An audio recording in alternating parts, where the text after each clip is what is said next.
I've made millions of people rich, and I want to make you rich too. I'm going to walk you through my step-by-step playbook on exactly how to set up your finances. By the end of this video, you'll know exactly how much you can spend guilt-free on a house, a car, even eating out, and you'll be earning money every single day from investing automatically. It all starts with step number 1, a better way to spend. Wouldn't it be great to save hundreds per month and still buy what you love?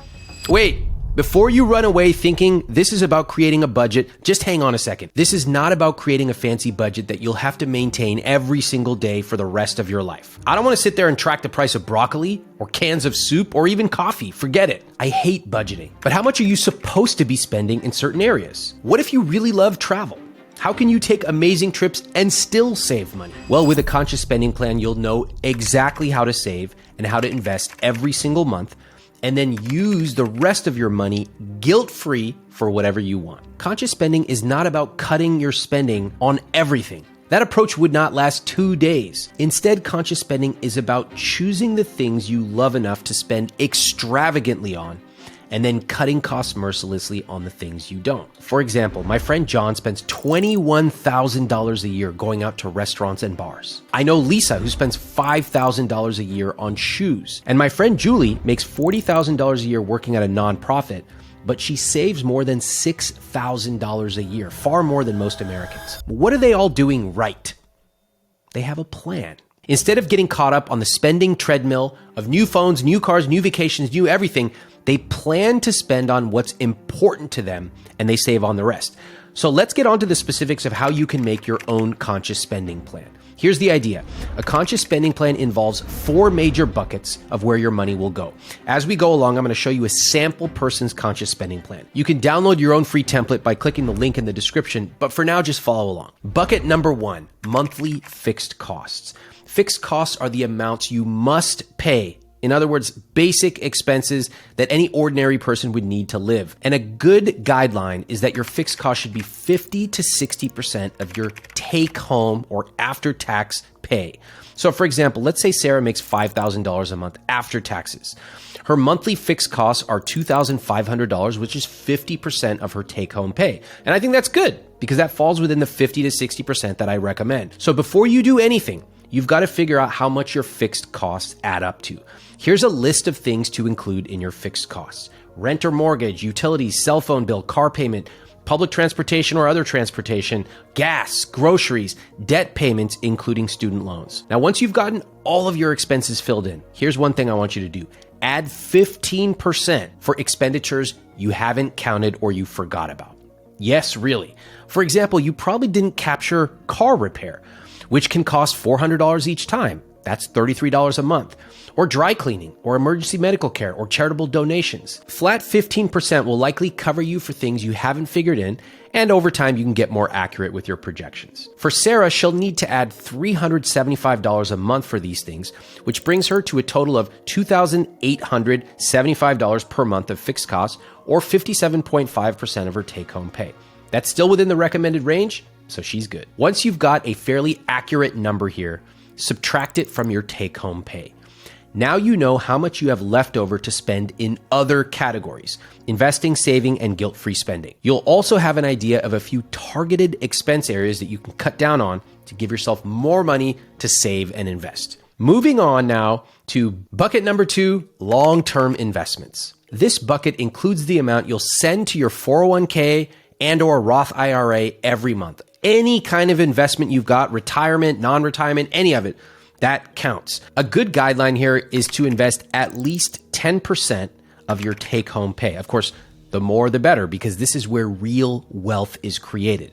For example, every month Sarah invests $500 into her Roth IRA, which is 10% of her monthly paycheck. Again, as I said, real wealth is created under this category of investing.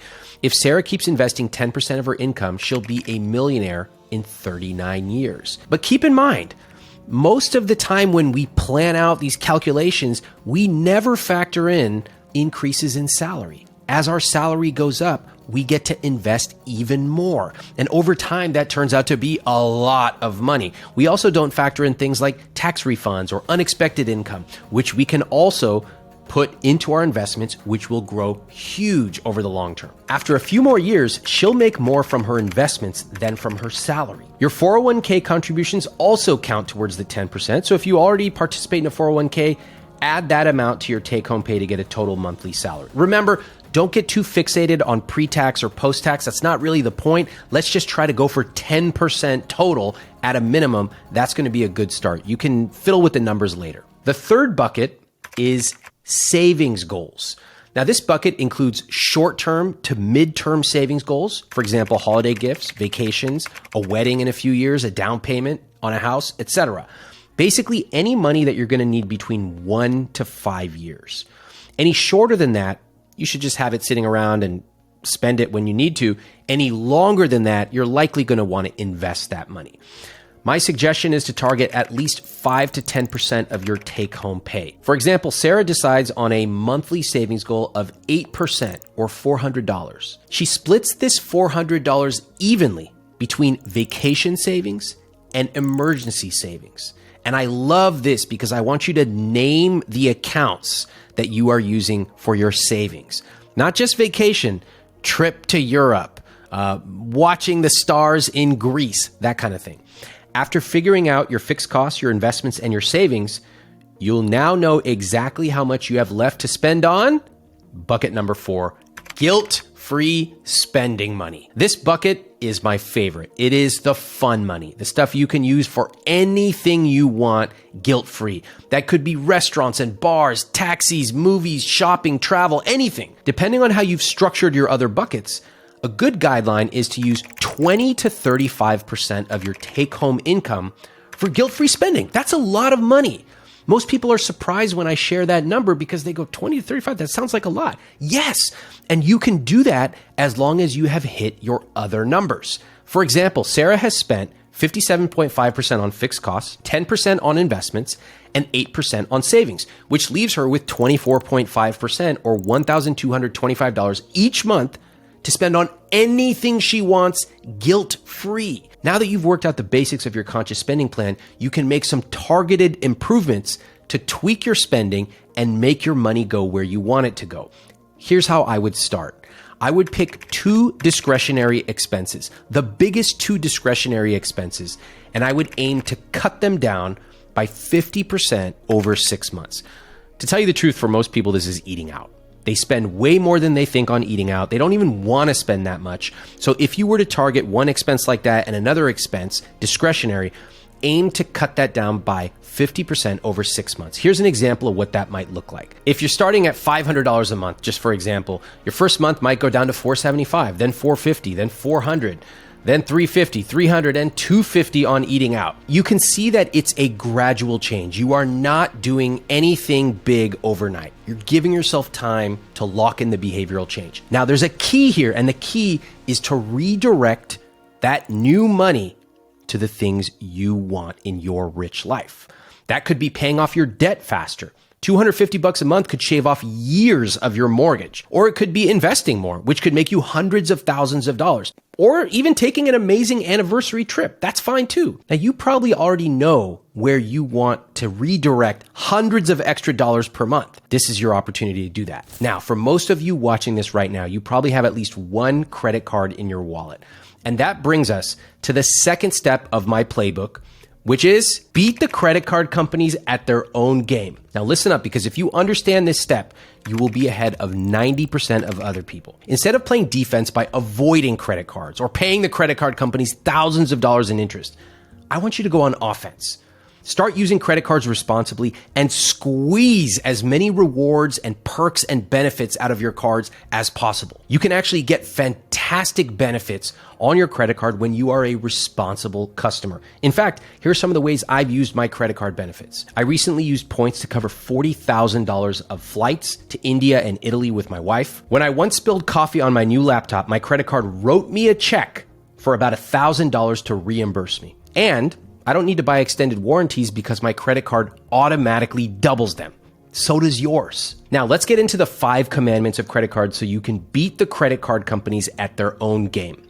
Number 1, pay off your credit card in full with automatic payments. When I talk to people who are in debt, 90% of them do not even know how much they owe. If you have debt, this is the first step. You got to figure out how much and start paying it off. Not tomorrow, not next week, today. If you have multiple sources of debt, you have two approaches you can take to pay that off. You can use the snowball method, or you can tackle the highest APR first.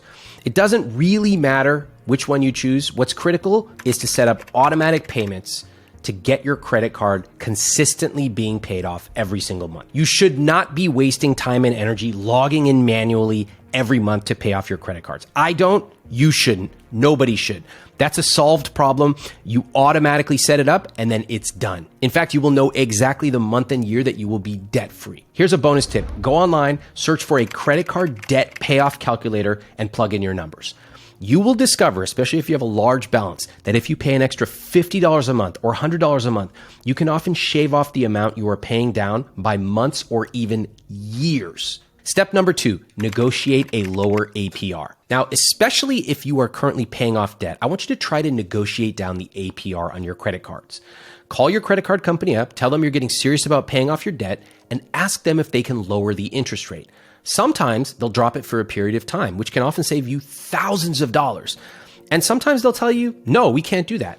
That's okay as well, but you'll never know without asking. Step number 3, get your annual credit card fees waived. You have to remember that credit card companies compete ferociously with each other, and that benefits you.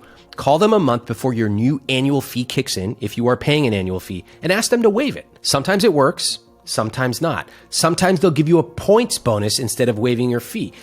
But if you decide that your credit card fee is not worth it, then ask your credit card company what they will do for you. If they waive your fees, great. If not, you have the option to switch to a no-fee card. Number 4, keep your main cards for a long time, keep them active, but also keep them simple. Lenders like to see a long credit history, which means that the longer you hold your account, the more valuable it is for your credit score. My suggestion is to avoid getting suckered in by introductory offers and low APRs. Honestly, if you're happy with your card, keep it. That's what I do. And number 5, use your credit card's secret perks. Call your credit cards and lenders once a year and ask them to send you a full list of all the perks and benefits you get. That list of benefits may include waived fees, private promotions that others don't have access to, purchase protection, automatic warranty doubling, car rental insurance, trip cancellation insurance, concierge service, although their concierges are horrible, and on and on and on. That's it. If you follow these 5 commandments, you've mastered improving your credit by using your credit card instead of hiding from it. Now that you've learned how to create your conscious spending plan and beat the credit card companies at their own game, that brings me to step number 3, setting up your automatic money flow. Automating your money will be the single most profitable system you ever build. This truly will change your life. It will help you pay off debt faster. It will help you automatically save and invest. It will help you make hundreds of thousands of dollars in your sleep. And all you have to do is set this up. In fact, if you set this up now, you can spend less than 1 hour per month on your finances. I know because that's what I do, and that's what hundreds and hundreds of thousands of my readers do as well. First, assess the checking account you've got and decide if you need a new one. The checking account's important because you think of it like your email inbox. All of your money should come in there first, and then it's filtered out to different accounts like a savings account, retirement account, etc. The checking account I personally use is the Schwab Investor Checking Account. By the way, I don't have any relationship with Schwab except that I'm a customer and I think they have a great product. In my opinion, Schwab's Investor Checking is the single best checking account available. There are no fees, no minimums. It's got overdraft protection, free bill pay, and best of all, unlimited reimbursement at any ATM. You can go to a 7-Eleven, you can go to any ATM, and they will reimburse you for the fees. When I saw this account, I wanted to marry it. Now, although you need to open up a Schwab brokerage or investment account to get the fees waived, you don't actually need to use their investment account. And side note, I want to point out a couple of things. Number 1, you can't deposit physical cash through this account. So if you need to do that, you're going to need to get another checking account. Second, I have heard reports that they do a credit pull on your credit report. So if you're thinking of buying a car or a house in the next 6 to 12 months, I probably would not open up this account. Again, do your own research before you open up anything that I talk about here. Next, you'll need to open up an online high-interest savings account. Think of your savings account as a place to store cash for the short term to midterm. That's basically 1 to 5 years. Take a look at this chart again. 5 to 10% of your take-home pay or after-tax pay should be sent to your savings account every month. Now, I recommend your checking and savings account be at 2 separate banks. Why?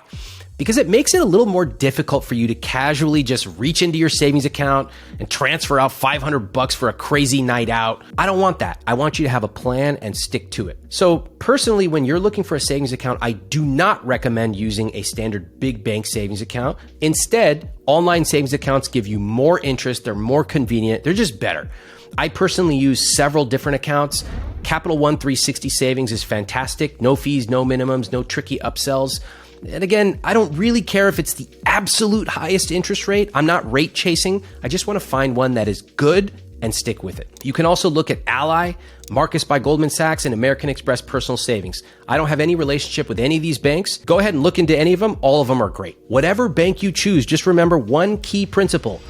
Bank of America and Wells Fargo suck. They treat their customers like shit. They are predatory banks that rip you off. They charge near extortionate fees. They use deceptive practices to beat down the average consumer. And they have been fined, especially Wells Fargo, fined billions by the government for extremely shady practices. Go ahead and Google it and look it up yourself. Stay away from them. I'm getting mad right now just thinking about this. All the people that they targeted, they got people's cars repoed. They target minorities. They target people who don't have money.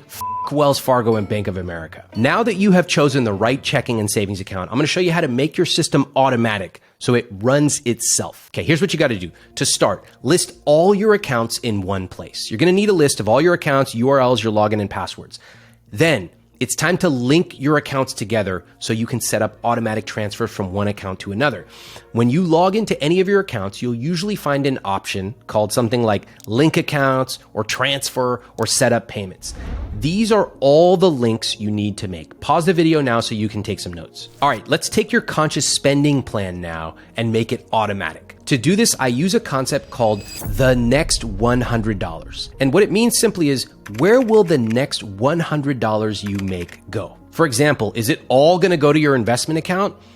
Probably not, because you need to make sure you have a roof over your head. Are you going to allocate 10% to your savings account? I hope you will. You know, most people don't think about their money in this way at all. They don't think in percentages. They don't think in buckets. They just pay what's in front of them. And they go 5, 10, 20 years doing this and they wonder, what am I working for? Why do I not ever have any money left over?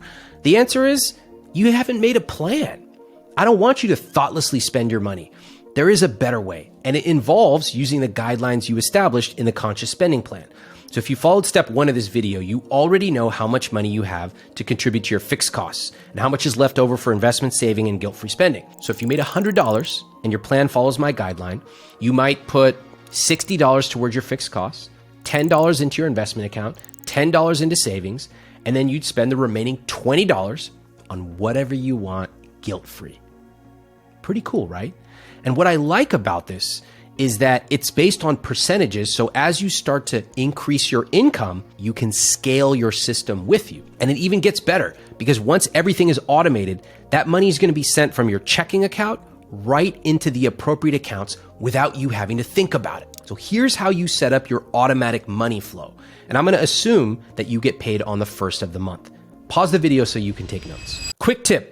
To achieve this automatic money flow, I recommend that you get all your bills on the same schedule. Gather them all up, call the companies, ask them to switch your billing dates. This won't take long at all. And that right there is the basic automatic money flow schedule. If you follow this system, your money management is now on autopilot. Congratulations. All right, we've got one step left. But before we jump into that, I noticed that only 38% of you are subscribed while watching my videos.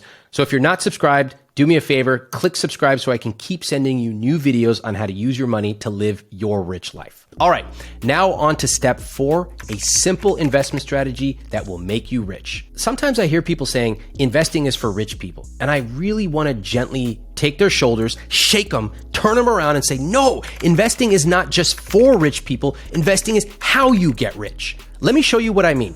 Take a look at how much your investments would be worth if you contributed $100 a month or $500 a month or $1,000 a month for the next 25 years, assuming an 8% return. Now, let me explain what's going on in this chart. First off, please don't write a comment that says, what about inflation? In 20 years, $10 million will only buy you a cup of coffee. This includes inflation, okay? This is not a nominal number. It's real. This already factors inflation in. And if you want to be even more conservative, just calculate it with a 7% return. Still a lot of money. Next, remember that as your income increases, you will invest more. So this is actually conservative. Very few people keep investing the exact same amount for 25 years. They actually invest more. And finally, these numbers start to get really big towards the end. The first year, okay, whatever. This fifth year, it's getting a little better, but it starts to compound like a snowball. That is where the real money is made. That's why you got to start early. Now, by opening an investment account, you give yourself access to the biggest money-making vehicle in the history of the world, the stock market. And investing might seem intimidating, but when you learn how it works, it's actually quite simple. See, when people talk about their investment portfolio, they're referring to the money in their 401k, Roth IRA, and perhaps other investment accounts they have. My goal here is to help you pick the simplest investment to get started and to make it easy for you to maintain. Now, I have a philosophy: low cost, long-term investments. Really simple. And by doing just these two things, you'll be on your way to getting rich. Now, let's look at the investment accounts you can open and when. This is what I call the ladder of personal finance, and there are 6 steps. Each step builds on the previous one, so when you finish the first, just go on to the second. If you can't get to number 6, don't worry. Do your best for now. Step number 1, if your employer offers a 401k match, invest to take full advantage of it and contribute just enough to get 100% of the match. A 401k match means that for every dollar you contribute to your 401k, your company will match your contribution up to a certain amount. For example, let's assume you make 100k and that employer will match 100% of your contributions up to 5% of your salary. What does it mean in real math? It means if you contribute $5,000, your company will match it with $5,000. That is free money. And there is quite simply no better deal. Step 2, pay off your credit card and any other debt, especially high interest debt. The average credit card APR is currently over 22%. There's APRs that are even higher. Whatever your credit card company charges you, paying off your debt will give you a significant instant return. Step 3, open up a Roth IRA and contribute as much as possible to it. As long as your income is $146,000 or less as of recording this video, you are allowed to contribute up to $7,000 in 2024.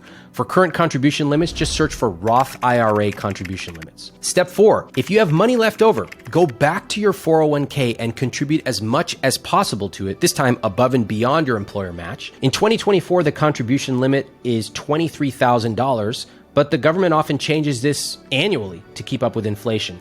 For current contribution limits, search 401k contribution limits. Step number 5, a little unusual. If you have access to a health savings account, an HSA, that can be an investment account with incredible tax features that few people know about. If you've completed step 4 and you still have money left over, take advantage of this account. And step 6, if you still have money left over to invest, open up a regular, non-retirement, taxable account and put as much money as possible in there. I mean, you can invest $50,000 a month, $500,000, $5 million a month if you want. There is no limit to how much you can invest in a taxable account. I share that because some people have very high incomes. They don't know where to put it. There's your option. Also, feel free to pay any extra on mortgage debt you have, particularly if it's high interest, and then consider investing in yourself. Whether it's starting a company or getting an additional degree, using some of our self-development programs, there's often no better investment than investing in yourself. Remember, the ladder of personal finance only shows you what accounts to open. Now I'll show you where you can invest. To keep things simple, I'll tell you my number 1 pick for investments: target date funds. This is the option that I recommend to my family. You have lots of places you can invest, including your own index funds, but target date funds are the simplest place to start investing. And they're fantastic for people who want their money to grow with the least possible efforts. Target date funds, you choose them based on the year that you're going to retire, and they automatically become more conservative over time. And as you get older, that's exactly what you want from your investments. All you have to focus on is putting as much money as possible into the target date fund, and it automatically diversifies for you. Now, when choosing the target date fund to invest in, look for the year that you plan to retire. For example, if you plan to retire at 65 and you'll be 65 in 2050, you would find a 2050 target date fund. You can look at Vanguard. They've got a Vanguard 2050 fund, Fidelity, Schwab 2050 fund. I personally have used all of these services. They're great. I think they are low cost, long-term investment funds. They're fantastic. And then start automatically investing every single month. That target date fund might sit within your 401k, your Roth IRA, or any number of accounts. All you've got to do is make sure that the money is automatically being sent and invested every single month. Now, whatever option you choose, remember, investing is not a race. We are not trying to get rich quick. We're trying to be slow, calm, methodical. The key, make a decision and start investing. And now, congratulations, you are an investor. Okay, if you follow the 4 steps I outlined in this video, you're able to spend more on the things you love guilt-free. You're using your credit card responsibly. You're squeezing those credit card companies for as many rewards and benefits as possible. And even better, you've tied your system together so it works automatically with hardly any effort. That means that you can now spend 1 hour per month on your finances, just 1 hour. Your savings are growing. Your investments are growing automatically. This is how you live your rich life, and this is the way true wealth is created. Check out this video on screen popping up right now to watch more.